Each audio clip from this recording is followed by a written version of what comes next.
Planning at various management levels. Since engineer managers could be occupying positions in any of the various management levels, it will be useful for them to know some aspects of planning undertaken at different management levels. So planning activities undertaken at various levels are the following. You have the top level management, which does the strategic planning. You have the middle management level, which deals with intermediate planning, and the lower management level, which deals with operational planning. The term strategic planning refers to the process of determining the major goals of the organization and the policies and strategies for obtaining and using resources to achieve those goals. The top management of any firm is involved in this type of planning. In strategic planning, the whole company is considered, especially its objectives and current resources. The output of strategic planning is the strategic plan, which spells out the decision about long-range goals and the course of action to achieve these goals. Strategic planning or strategic plan is usually applied between 1 to 10 years or effective 1 to 10 years depending on the size of the organization. For example, in Ateneo de Zamboanga University, our strategic plan is effective for 5 years. The intermediate planning refers to the process of determining the contributions that subunits can make with allocated resources. This type of planning is undertaken by middle management. Under intermediate planning, the goals of a subunit are determined and a plan is prepared to provide a guide to the realization of goals. The intermediate plan is designed to support the strategic plan. So if your strategic plan is good for 1 year, then your intermediate planning is good for 6 months.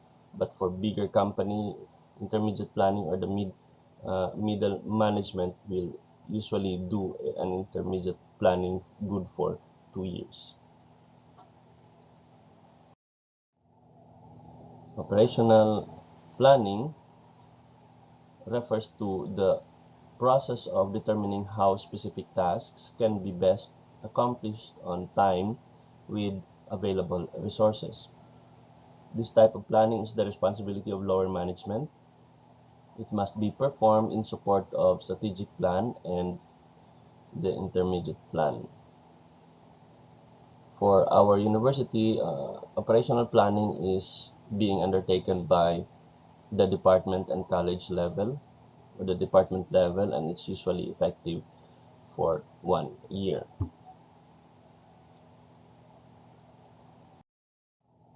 Now let's take a look at the planning process. What are the steps in planning process? The process of planning consists of various steps depending on the management level that performs the planning task. Generally, planning involves the following. Number 1, setting organizational, divisional, or unit goals. Number 2, developing strategies or tactics to reach those goals. Number 3, determining resources needed. And number 4, setting the standards. The first task of the engineer manager is to provide a sense of direction to his firm. If he is the CEO, or to his division if he heads a division, or to his unit if he is a supervisor. The setting of goals provide an answer to the said concern. If everybody in the firm or division or unit is aware of the goals, there's a big chance that everybody will contribute his share to the realization of such goals. Goals may be defined as the precise statement of results sought, quantified in time and magnitude where possible. So in setting goals, you can use the SMART as a guideline. So goals has to be specific, measurable, attainable, realistic, time-bounded. And in some literature, you will have smarter. So you have ER. And E is for ethical and logical. And then another R is for resourced. That means resources must be available.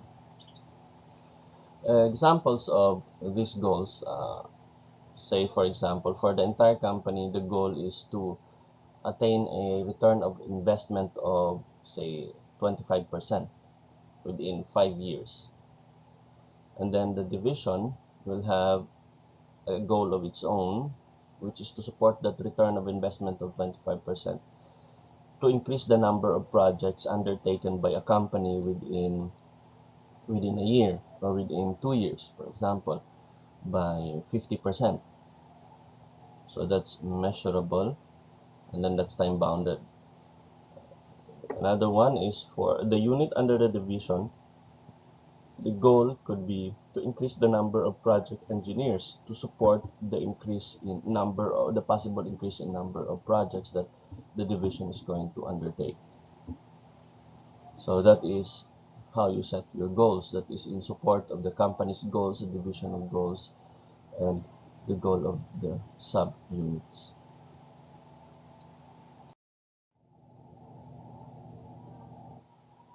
Next, developing strategies or tactics to reach goals. After determining the goals, the next task is to devise some means to realize them.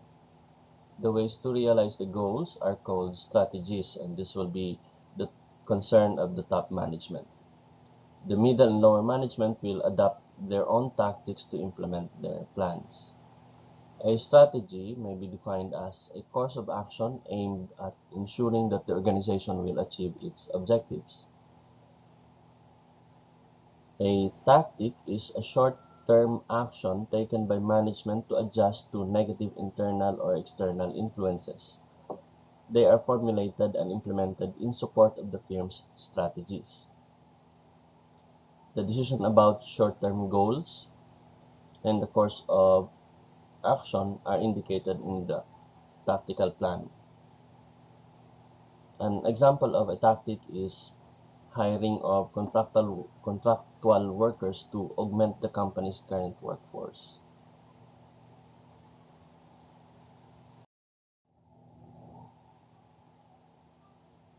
When particular sets of strategies or tactics have been devised, the manager will then determine the human and non-human resources required by such strategies or tactics. Even if the resource requirements are currently available, they have to be specified. The quality and quantity of resources needed must be correctly determined. Too much resources in terms of either quality or quantity will be wasteful. Too little will mean loss of opportunities for maximizing income. To satisfy strategic requirements, a general statement of needed resources will suffice.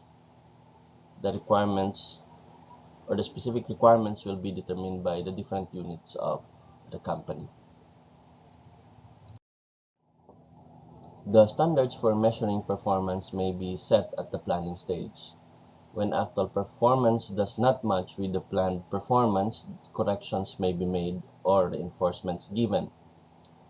A standard may be defined as a quantitative or qualitative measuring device designed to help monitor the performances of people, capital goods, or processes. An example of a standard is the minimum number of units that must be produced by a worker per day in a given work situation.